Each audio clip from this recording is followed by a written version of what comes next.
Now, a new report out today in Ottawa reveals Iran, China, India, Russia and Pakistan are, in the last year, were the main perpetrators of foreign interference against this country. That's according to the Canadian Security Intelligence Service. It says foreign interference in Canada continues to be, quote, pervasive, sophisticated and persistent. The CBC's Kate McKenna joins us now live from Ottawa with more on those findings. So, Kate, this report is almost 100 pages long.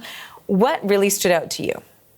Well, this CSIS report shows that Canada continues to be a target of foreign interference and espionage, and that these bad actors are targeting businesses, governments, communities, religious communities, ethnic communities, in a variety of ways, including cyber attacks, disinformation, coercion, illicit financing, transnational repression, and more. And it goes through these countries individually, including India. India, of course, has been in the news quite a bit over the past little while because the Prime Minister of India, Narendra Modi, was invited to Canada for the G7 summit. He was here earlier this week. And the two countries, Canada and and India, agreed to sort of iron out some of the diplomatic challenges that they've had following Canadian officials accusing India of being involved in the death of a Canadian citizen, Hardeep Singh Nijjar, who was killed in 2023. Canadian officials have said that they believe that the Indian government has ties to his murder. And the CSIS report says that this signifies a significant escalation in India's repression efforts and a clear intent to target North Americans. Now, of course, a major development out of the G7 summit. India and Canada have agreed to start normalizing diplomatic relations, which had been strained since, as you mentioned, Hardeep Singh Nijjar's killing. What did the Prime Minister say about this development yesterday? Well, he talked a little bit about the meeting that he had with the Prime Minister of India.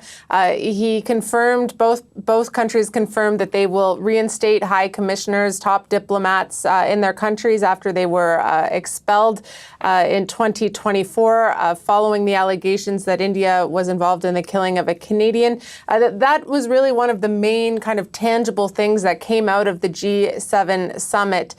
Mark Carney has been asked repeatedly why Narendra Modi was invited to the G7, given the allegations that are made against his government. But he said Modi is an important voice at a summit like this because India represents such a large economy. Here's a bit of what he said about the meeting yesterday.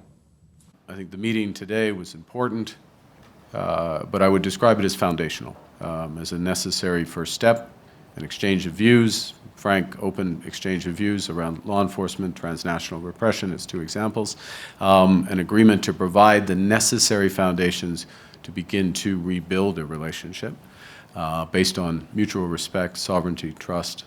And that begins with what was agreed, you asked for concrete, which is that we will move to appoint high commissioners again. So there we heard him say that they did discuss transnational crime and repression, security, and the rules-based order. But this is a very live topic. We know that Carney faced some criticism, including within his own caucus, for inviting Modi.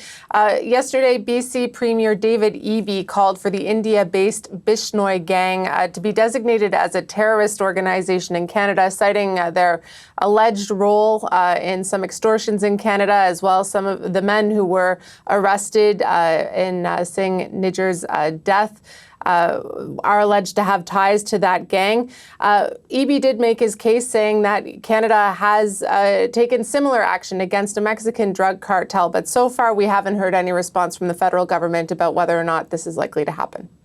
Kate, thanks for this. That is the CBC's Kate McKenna in Ottawa.